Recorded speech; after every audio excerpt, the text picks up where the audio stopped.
Morning and welcome to the Thursday, April 10th, 2025 meeting of the Committee of the Whole at the Sunshine Coast Regional District. I'd like to call this meeting to order and acknowledge that the Sunshine Coast Regional District is in the territories of the Sechelt and Squamish Nations. Before we get to the agenda, I would entertain a motion to appoint Director Gabius as Vice Chair today. Is that moved? Seconded? All in favor? Thank you very much. That's because I am coming to you from downtown Nanaimo. We have an agenda in front of us. Are there any changes, additions, deletions? Seeing none, a motion to adopt the agenda.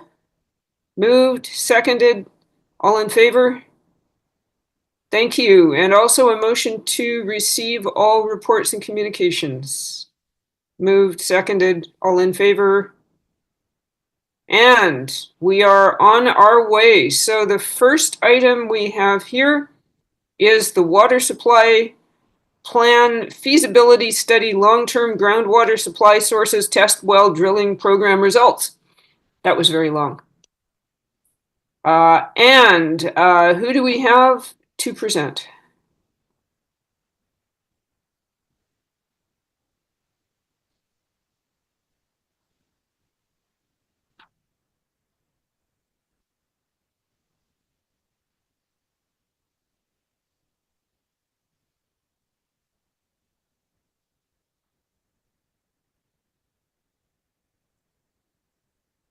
Good morning, Chair.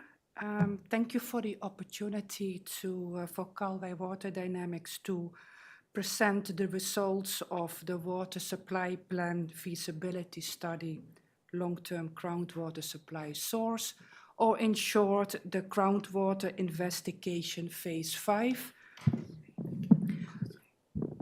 which entails, among other things, the implementation of a test well drilling program to identify productive aquifers to supply the Chapman water system with groundwater. So the test well drilling was completed at 5 locations and shown in the slide, numbered in sequence of completion. So site one was Roberts Creek Fire Hall, Site 2 at the airport at Hilltop Road, Site 3 at Kinnikinnick Park in Sechelt, and then Site 4 at Whittaker Park in Davis Bay, and then Sechelt Hospital as the 5th site. So the field program commenced in September 2024 and was concluded in February 2025. The test well drilling program explored both sand and gravel formation and rock formation, and the completed drilling depth ranged from 83 to 274 meters. So at the end of when a test well is being drilled, a yield estimate is being done by means of airlift, so using compressed air. But in case of the airport and Sechelt Hospital site, pumping tests were completed. So those numbers are shown in this table. And from the table, as you can see, the numbers, the well yield for the hospital site was significantly higher than that of the other test well sites, and therefore the focus of the next steps in the project were exclusively on the Sechelt Hospital site, and that's also further discussed in this presentation. So this slide shows the location of the test well at the hospital site. So just a little bit site-specific hydrogeology. So during the drilling, we identified a thick, productive, coarse sand and gravel water-bearing zone, starting yielding water around 24 meters below ground surface till about 84 meters. That in between there was just one lower I say lower permeable zone, it just showed much less production and comprises mostly sand. This just shows an illustration of this typical aquifer sediments we retrieved during the test well drilling, and it also shows the well screen and the well screen being installed. It's a 6 meter long screen we installed for this well. So, so a 72-hour pumping test was carried out, as shown on the illustration there. It included also 2 monitoring wells, both of which are owned by Heidelberg Construction and who gave us permission to use both wells. Key findings, we were able to successfully complete this pumping test at a 22.2 liters per second. That's the maximum pumping rate possible for a 6-inch well.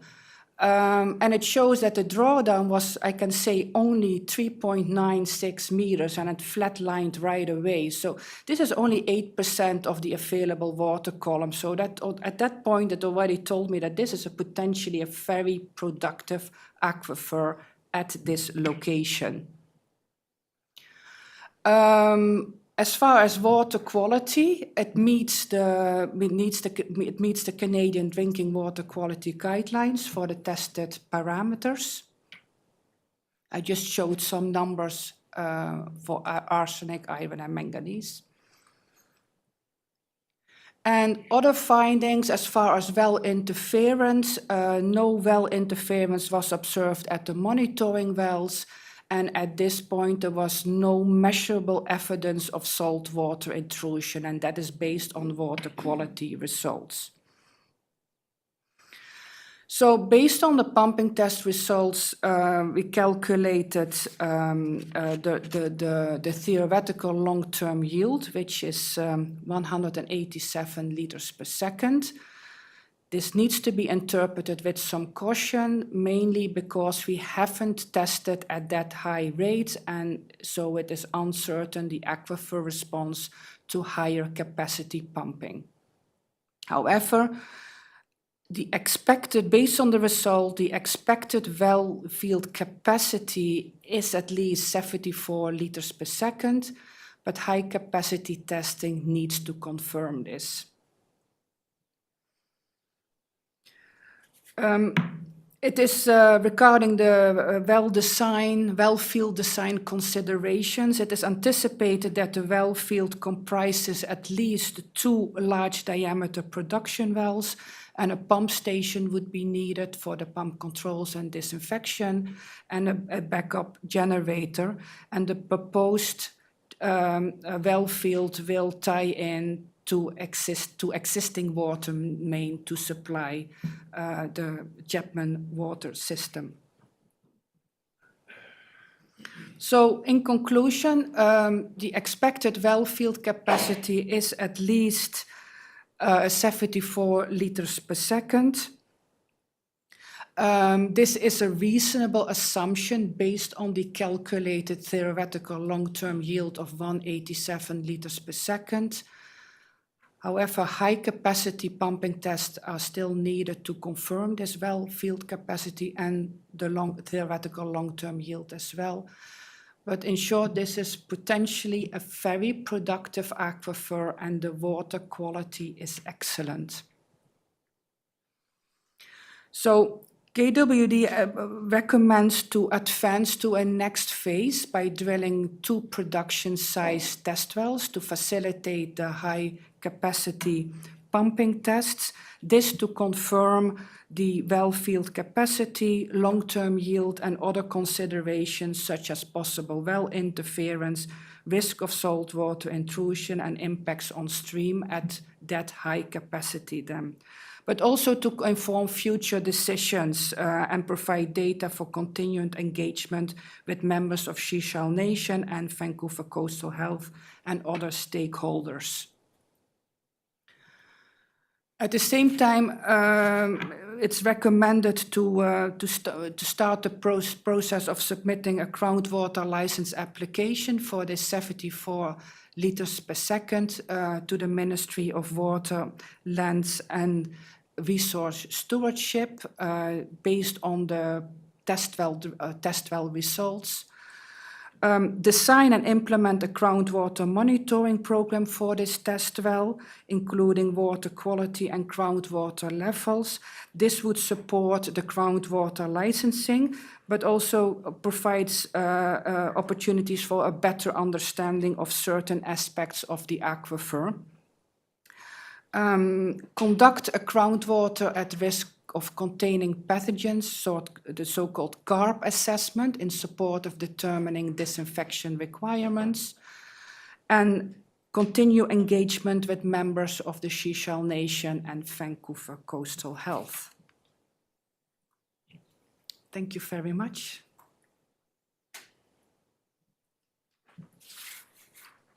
Yes, thank you for that presentation. If you can stop sharing your screen, then I can see who's got a hand up.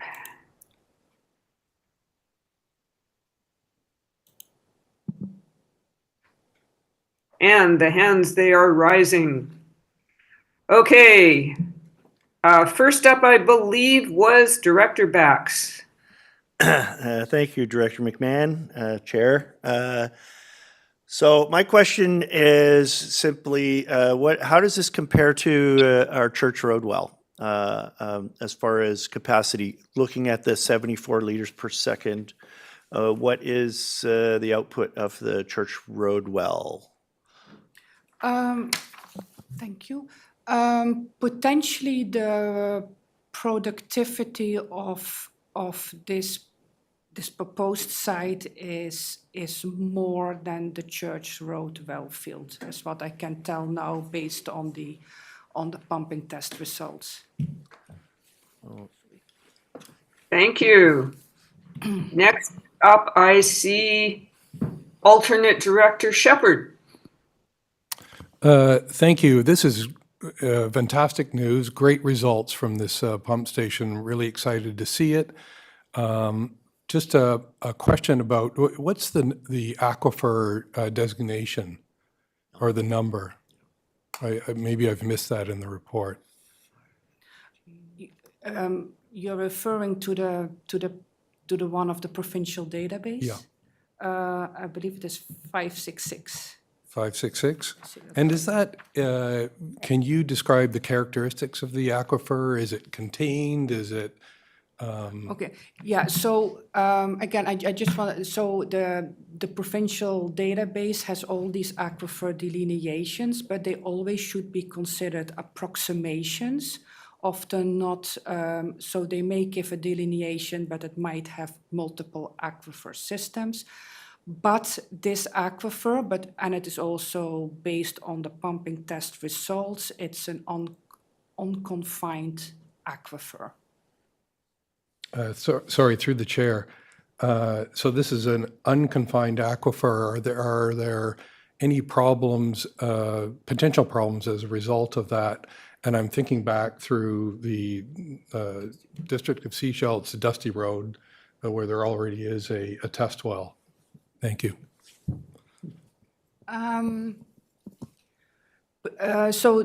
During the pumping test, we also completed water quality analysis for volatile organic compounds, and all those results came back good. There were no concerns. I think it's premature to have any concerns. Groundwater monitoring over time will always be essential, regardless of the type of aquifer. I also like to mention that in the Lower Mainland, there are other unconfined aquifers that supply municipal water systems. And so it is not necessarily that because we have an unconfined aquifer that there are always concerns. No, it is very site-specific, and monitoring will always be a key role to ensure safe water supply. Great. Thank- Thanks. I'm going to move next to Director Stamford. Thank you, Chair. I'm just wondering if you could explain the significance of the drawdown. You stated it, but you stated it at 8% drawdown. What does that mean in terms of why we should be excited by that? Okay, so basically what that means if, okay, so you have a relationship between discharge rate and drawdown. And let's say we run the well at 22 liters per second and the drawdown was 4 meters. That is much more efficient and productive well than at the same discharge rate of 22 liters per second, and we would see a 20-meter drawdown. So that's why I kind of was very pleased to see only 4 meters of drawdown. The other thing is, and that is often a characteristic of an unconfined aquifer, the drawdown flatlines very quickly. So it kind of stays very close to that number I gave you, and that is also a very positive sign. Thank you. I see that GM Rosenboom has his hand up. Thank you. Thank you, Chair. I think an unconfined aquifer can be described as a layer of water that is flowing towards the ocean. So if you put a straw in it and you start drawing from that straw, the drawdown is the amount of the impact it has on that column of water. So in this case, there's only 8% of reduction of the depth of that water column that's going towards the ocean, as well as the moment pumps are shut off, within seconds, in this case, the water level jumped back up again.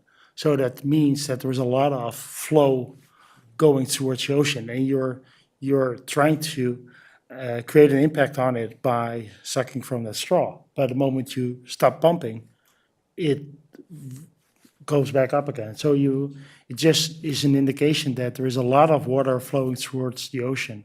And the impact so far that we have been able to confirm with the current pumping test, given the size of the infrastructure that we have in place, didn't make any dent in the water. So we have to drill full-scale wells to confirm if our expected 74 liters a second is indeed still that 8-10% whatever impact, and creating that quick response afterwards.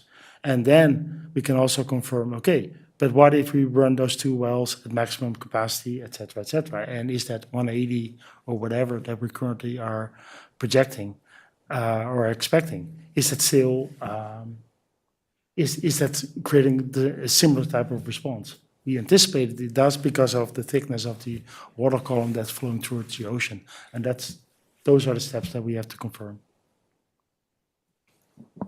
Thank you. I see Director Bax.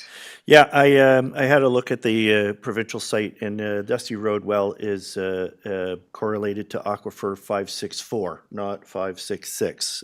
So they're not drawing from the same aquifer according to the province here, and as Director Rosenboom states, sounds like we're sucking with a straw out of a river. Which is awesome. Next steps. I'd like to taste this water. I'd like to have a sample of it brought to the next opportunity we have for this. But until then, I'd like to move the recommendations.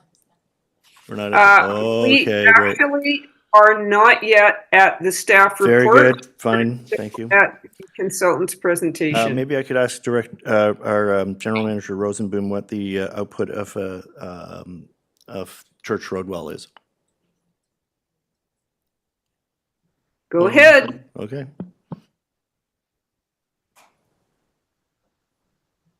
I don't need an answer for that. I can easily provide that answer when we do the staff report. Okay, perfect. Are there any further questions for the consultant? Okay, so thank you very much. It must be nice to deliver good news, because I imagine that you more often deliver bad news. So thank you very much for coming, and we're happy people. And we're going to move on to the staff report, which starts on page 19. And I presume that it is GM Rosenboom up for this. Thank you, Chair. I'll keep it brief, and there's ample opportunity for further conversation and discussion. The purpose of this staff report is to present the findings in writing, as already indicated in the presentation, and to provide options for next steps. And the options for next steps are all considered in the context of what is required to advance this potential well location, what is required, and what would be required to have this well developed in a short amount of time as possible in a very responsible manner. Because time is of the essence to address the water supply issues, but diligence is even more important, especially because we're still providing a lot of, it still costs money, and we need to be very diligent given the location where we are located with this well. So the report outlined some phases for the well to be developed, and those phases are also related to regulatory requirements. There's currently, under provincial regulation, any well below 74 liters a second, 75 liters a second, so 74, does not require an environmental assessment certificate to be issued by the province. So yes, still it requires a water license, and the water license still has all kind of environmental studies to be completed, and First Nation consultation and public safety and drinking water quality, everything is still required, but it doesn't require a full scale environmental assessment certificate to be issued by the Environmental Assessment Office. And going through the process of an environmental assessment will take usually several years, just because of the timelines and the workload of that office and the requirements, additional requirements associated with such a certificate. So hence staff are proposing a two-phase approach. Phase one is focus on the 74 liters a second, water license, do whatever is required in terms of agreement with Sechelt Nation, with Vancouver Coastal Health, do the environmental assessment, do the pumping test, to confirm that we indeed can, that this is a good opportunity to get to the 74 liters a second out of that well within the next several years. Phase two is apply for an environmental assessment certificate once it is confirmed that what the long-term sustainable yield is, if it's 170, 180, 190, to be confirmed, but that's phase two. And then the same wells and maybe an additional well can be then drilled and installed to maximize the productivity of this well site. But so the two-phase approach would allow for some water to come out of the well in a shorter time frame than otherwise would be possible if we go to the maximum potential productivity right away. So staff are here to answer any questions you might have. Thank you very much, GM Rosenboom. And I'm going to jump in with a question just because I can't resist it. But do we have any idea how long it might take for a water license application to be processed by the province? Thank you. We've received written confirmation from the province that they've received internal direction that any water license associated with a water supply expansion project for the SRD is being processed at priority. So that means that when it's submitted, it goes to the top of their pile and trumps other applications that have been made in the division. Timelines are always dependent on us being able to provide all the information that are required to be submitted. We need to do pumping tests. We need to have the wells drilled. We need to have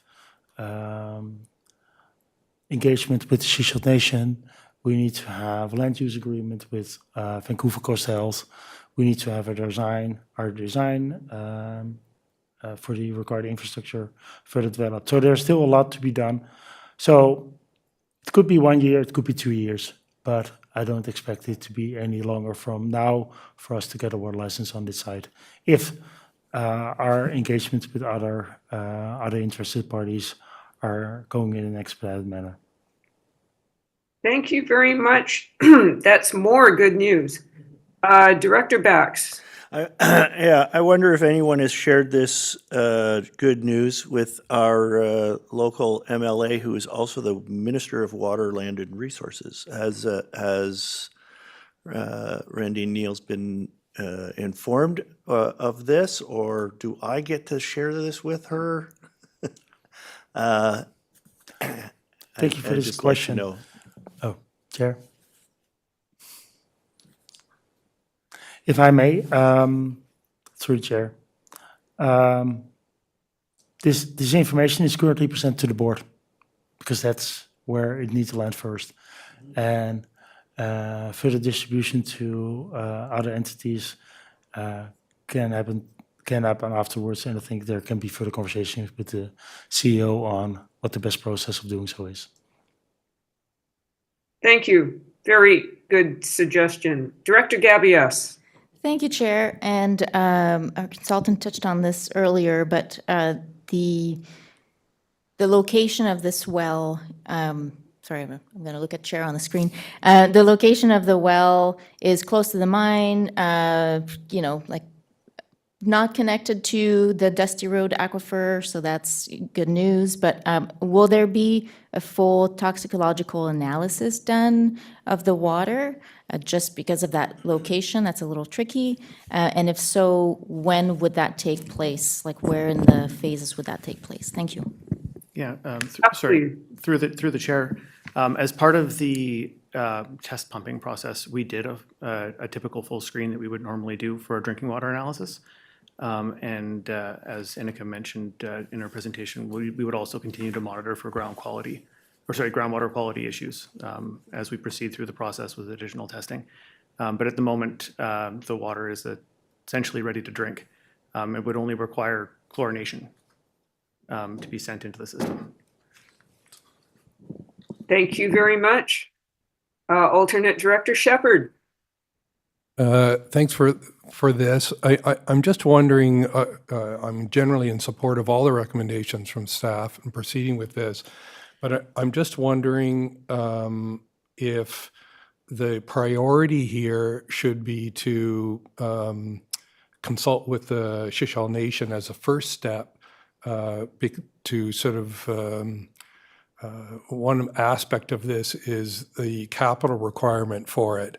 They already have applied for a substantial and monies from the federal government, and they will need time to sort of, I would think, I mean, both parties do need to see how the capital requirement for this fits with their plans for the reservoir. So I'm wondering if it would be wise to defer any action for a month or so while we consult with the nation. Thank you. Would anybody on the staff side like to take that one? CAO?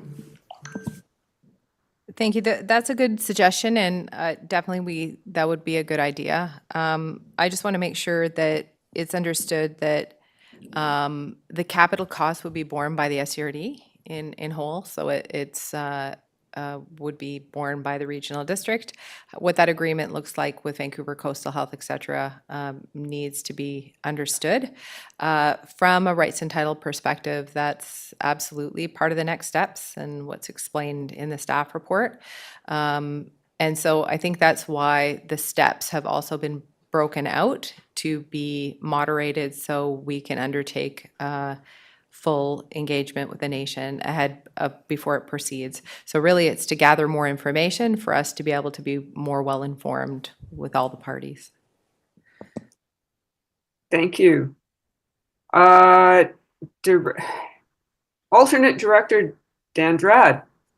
Thank you. This is just a curiosity question. Is there a plan already, I mean, where this water from this specific well is going? Is it because it's in Sechelt, it's staying in Sechelt, and the other water will be distributed? I'm just curious. Because right now, obviously, we have water from Chapman going all the way to west, and I'm just trying to understand in terms of efficiency or if it doesn't matter. Staff, please. Thank you very much for the question. Currently, it all depends on what wells will be active and what water sources are active at any point in given time where the water is flowing currently in the system. We can have Church Road water. Last summer, Church Road water entered Sechelt. This water can flow all the way to support fires in town of Gibsons as required. So water can flow through the Chapman system back and forth as required. The benefit of this well site is that it is located next to our main transmissions mains that are actually going through Sechelt from our treatment plants, through the big reservoirs, through Sechelt to West Sechelt and Half Moon Bay. So this provides excellent opportunity to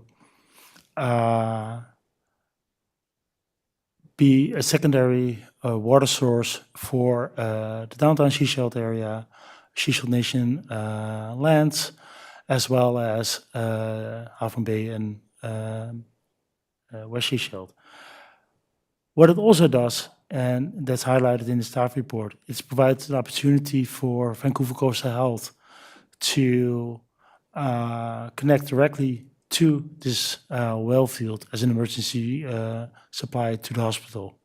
Currently, they have been talking since 2022. They've been working on several options to increase their resilience in case of emergencies.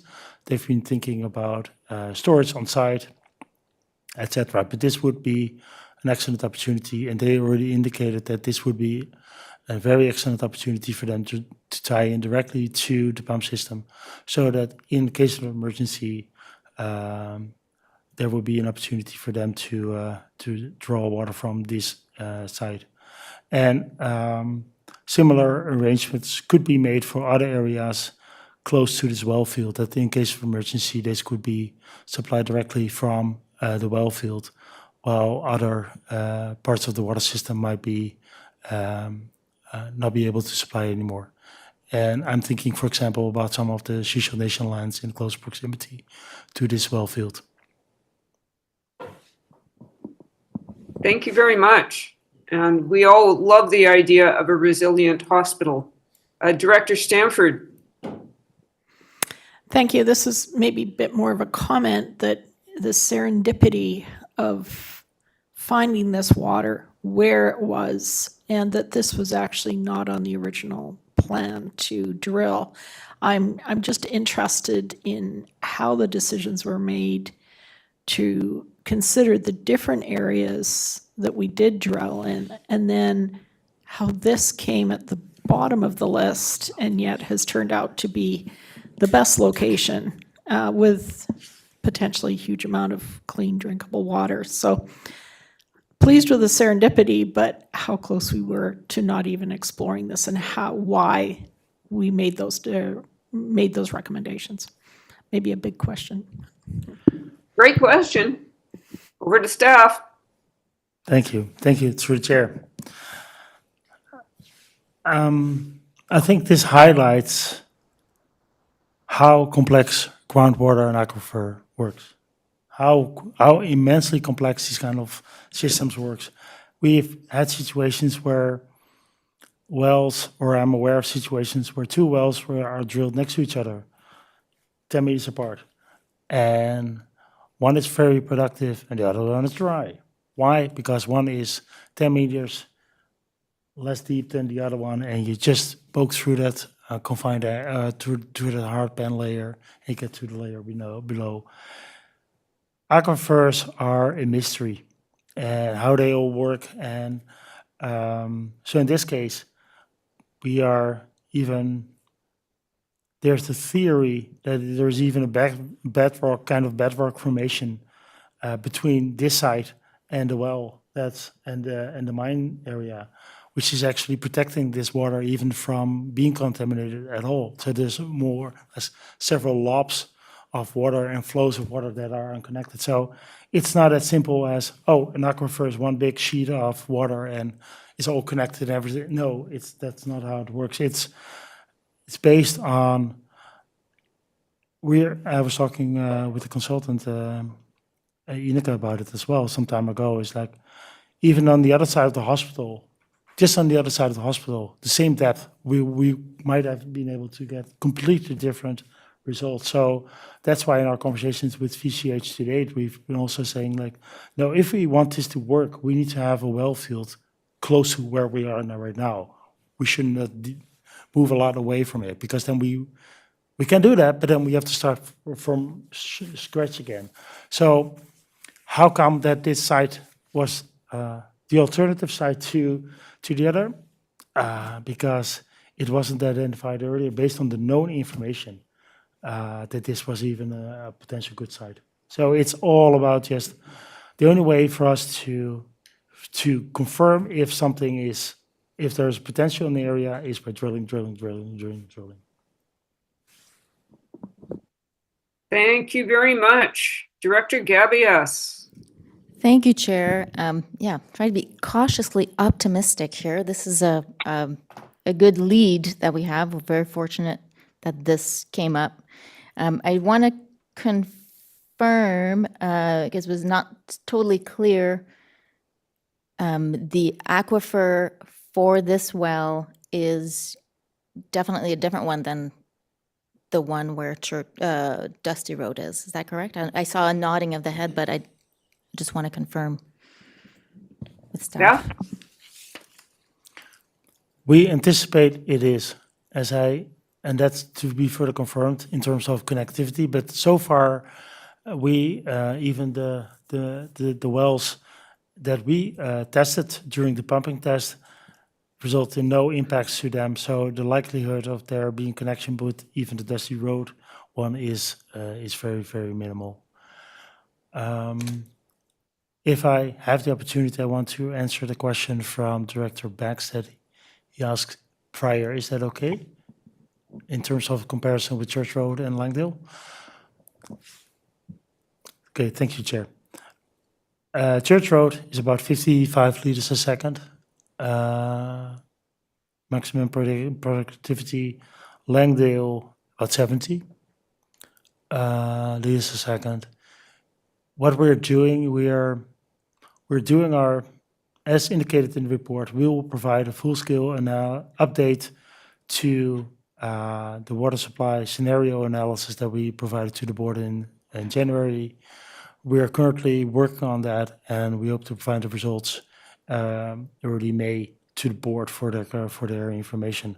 And that will really present the picture how this, developing this well at the 74 liters or at the potential higher rate, how that fits within the bigger picture of the water supply sources that we are currently exploring developing.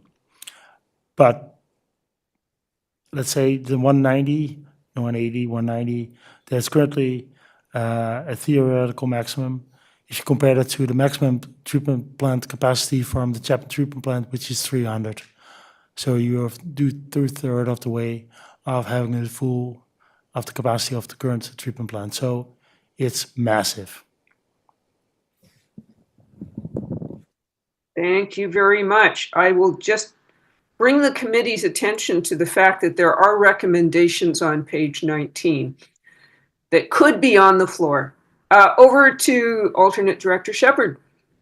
Yeah, I won't sort of go on about this further, Chair. I'm left with some confusion over the Dusty Road well. It's a different aquifer, but it was drilled several years ago. It's another unconfined aquifer that the SCRD didn't choose to sort of take advantage of. There is then Seashell went in and put a sort of pumping station there. So I don't know if this could have been taken advantage of several years ago, but anyway, I think it's still great news, and I'm generally in support of the recommendations. Thanks. Thank you. And alternate director Alexander. Good morning. Am I coming through okay? Excellent. So congratulations. This is great news. And really comprehensive staff report. I've seen lots of implications. What I was curious about, either to the manager or to the CAO, was, are there any staff capacity implications? If we turn our faucets full bore onto this, does something gotta give? I guess is my question. Thank you. Over to staff. Thank you. Not at this point. The work that's proposed to be advanced as per the recommendation can be done within the current staff resources. One of the projects that the board is awaiting the results on is Grey Creek. We hope to be able to present that those results also in several weeks. And at that point in time, I think a conversation can be held with the board on, is there a way, and there is currently a project on the books to further explore that well, and the staff capacity set aside for that.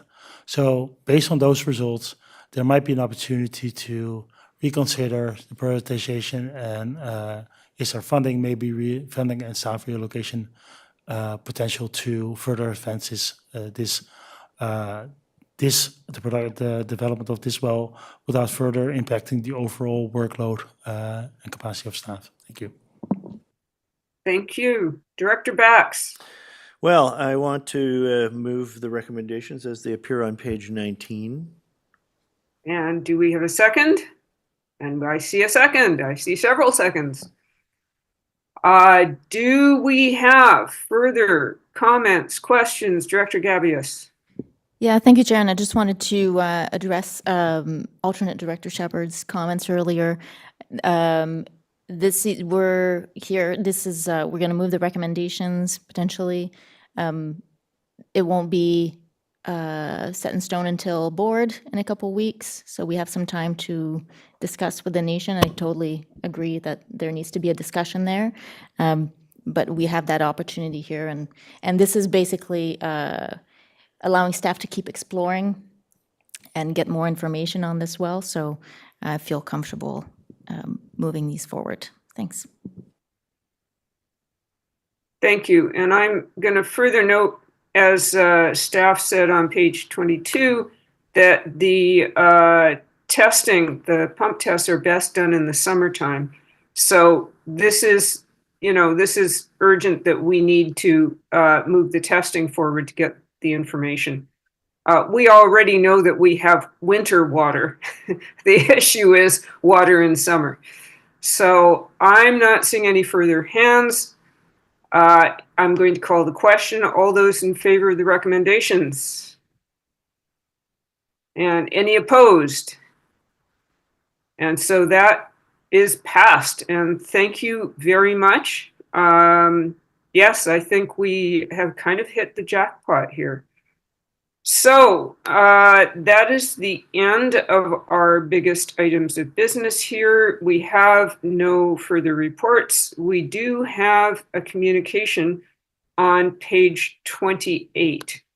And I was just, it sounds like we're getting a bit more money, and which is good news, but I was just wondering what the impact is on our transit system. I'm just sorry if I'm juggling several things at once here. But it sounds like a positive impact on our transit budget, which is good news. Any further? Jim Gagnon, to the rescue. Good morning, Chair, and thank you very much. So in communication with our General Manager of Government Relations, Mr. Rob Rigma, BC Transit applied for this funding on behalf of all of their regional transit systems. And certainly we've got this good news that there is, they've been preliminarily brought to the next stage. It is a staged and a gated process to apply for this grant. So every time you sort of progress through, you have more requirements that you need to submit. But the good news is we're moving forward. And so BC Transit anticipates that the majority of this funding will be applied to the fleet vehicle replacements, so from a capital perspective. And it's going to probably take over a 10-year period to work through all of the major significant capital investments that are going to be required. And what that will mean at the end of the day for us, it will show up in our lease costs for our vehicles, that they should be lower than originally anticipated if we hadn't been able to access this grant. So we don't know the details, and that there's still quite a few steps that still have to occur, but it certainly is good news. And at some point, we will see this reflected in our annual operating agreement with BC Transit as it relates to our leased fleet. Thank you. It is so nice to have an agenda full of good news. It doesn't feel like we've had a lot of those lately. So we are now at the end of the agenda. I am therefore going to entertain a motion to adjourn. Moved, seconded. All those in favor? Thank you very much. And I'm just going to see if there are any public questions. Oh, Director Andrade. Thank you. I'm just trying to understand the link. Should I use the same link for the next meeting? No, different link. I don't know if I have. Okay, maybe I'll ask Christy. Yeah, thank you. Connie, you're in the gallery. Are there any questions? Yes, there is, Donna. There is? Okay. Kim Doherty, Half Moon Bay. I came today to listen to the water presentation, and I am also cautiously optimistic. I thank Adam Shepard for questioning the which aquifer it is, and by the end of the presentation, it's still unclear which aquifer it is, and it is an unconfined aquifer. And I think you need to know that the public will be very concerned about the link to Dusty Road, and I hope that you'll be able to get the other water quality tests that were mentioned that haven't been shared yet, and I hope that you'll be able to do whatever you can to ensure the water is safe before spending a whole bunch of money on this well. Thank you. Thank you. Okay, I am seeing no further questions, especially since I'm not in the room. And I think we can call it a wrap and leave this meeting. And thank you everyone for coming virtually and in